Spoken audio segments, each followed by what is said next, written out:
صحیح بخاری میں امام بخاری رحمہ اللہ تعالی ایک حدیث مبارکہ لے کے آئے ہیں،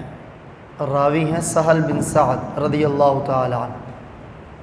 ایک عجیب قسم کی ضمانت ہے جو اللہ کے رسول نے اپنی امت کو عطا فرمائی،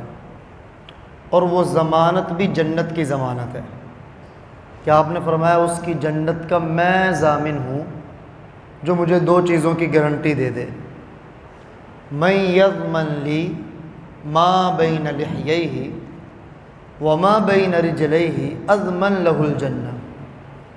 جو آدمی دو جبڑوں کے درمیان جو زبان ہے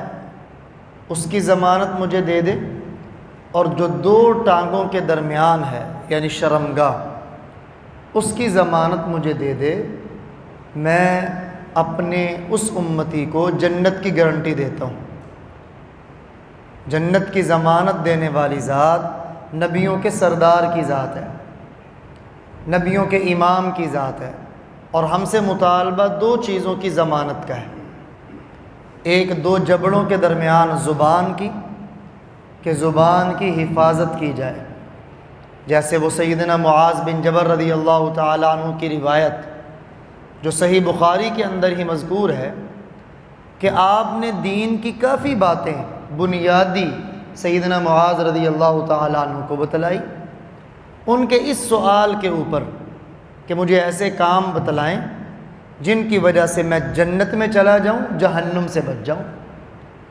کافی چیزیں بیان کرنے کے بعد آپ نے فرمایا الا انبئک بملاک ذلک کل، اے معاذ کیا ایسی چیز نہ بتلاؤں جو ان تمام چیزوں کا لب لباب، خلاصہ اور نچوڑ ہو، کہ اگر تم وہ کر لو تو ان ساری چیزوں پہ عمل ہو جائے گا، جنت میں جانا آسان، جہنم سے بچنا آسان۔ عرض کیا ضرور بتلائیں یا رسول اللہ۔ تو آپ نے یوں اپنی زبان کو پکڑ کے فرمایا کف علیک ھذا، اس زبان پہ کنٹرول کرو، تمہارے لیے جنت جانا آسان ہے، جہنم سے بچنا آسان۔ سیدنا معاذ نے عرض کیا یا رسول اللہ کیا اس زبان کی وجہ سے بھی جہنم میں ڈالا جائے گا کوئی؟